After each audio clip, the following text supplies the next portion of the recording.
আসসালামু আলাইকুম। আজ আমি আপনাদের সাথে শেয়ার করতে যাচ্ছি একটি খুব সহজ, স্বাস্থ্যকর এবং সুস্বাদু ঝটপট রেসিপি, ফুলকপির পাকোড়া।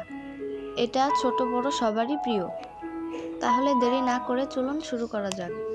প্রথমে একটি বাটিতে পানি এবং লবণ মিশিয়ে নিব এবং ফুলকপিগুলো 10 মিনিটের জন্য ভিজিয়ে রাখব। এতে করে ফুলকপির মধ্যে যদি কোনো পোকামাকড় থেকে থাকে তাহলে সেগুলো বেরিয়ে আসবে।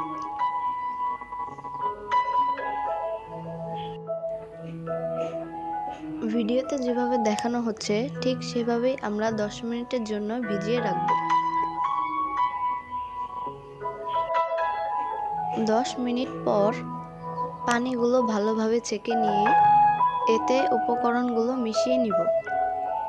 লবণ, হলুদের গুঁড়া, মরিচের গুঁড়া, জিরার গুঁড়া, চালের গুঁড়া, বেসন দিয়ে ভালোভাবে মেখে নিব। চালের গুঁড়া দিলে পাকোড়াগুলোর মধ্যে একটা মুচমুচে ভাব আসবে।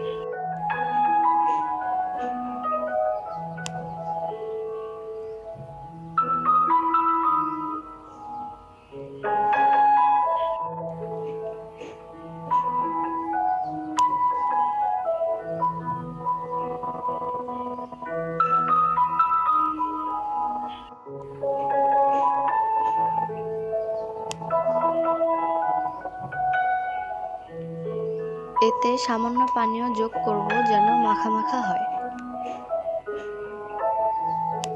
সব শেষে ধনেপাতা কুচি দিয়ে আবারও মেখে নিব।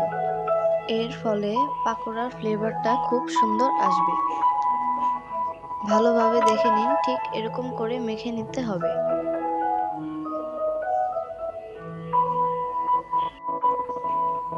এরপর একটি প্যান ভালোভাবে গরম করে নিয়ে সয়াবিন তেল দিয়ে দিতে হবে।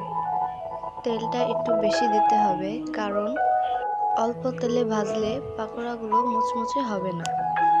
তেল গরম হওয়া পর্যন্ত অপেক্ষা করব এবং হাত দিয়ে এভাবে চেক করে নিব যে গরম হয়েছে কিনা। তেল গরম হয়ে এলে মেখে রাখা ফুলকপিগুলো একে একে তেলের মধ্যে দিয়ে দিব। খুব বেশি ঘন করে দিব না, আবার পাতলা করেও দিব না। সামান্য দূরে দূরে দিব।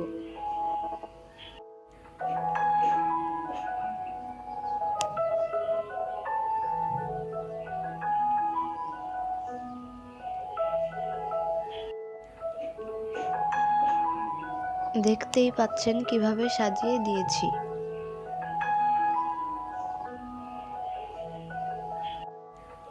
মাথায় রাখতে হবে চুলার আঁচ যেন মিডিয়াম থাকে। কয়েক মিনিট পর দেখব যে অপর পাশে কালার এসেছে কিনা। যদি কালার এসে যায় তাহলে উল্টিয়ে দিব।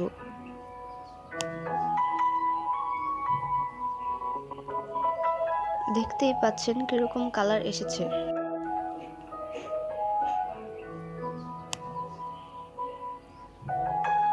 দুই পাশ ভালোভাবে লাল করে ভেজে নিব। দেখতেই পাচ্ছেন কি সুন্দর কালার এসেছে। আমার ভাজা হয়ে গিয়েছে, এবার তুলে নিব। আজকের রেসিপি আপনাদের কেমন লাগলো তা আমাকে কমেন্ট করে জানাতে ভুলবেন না।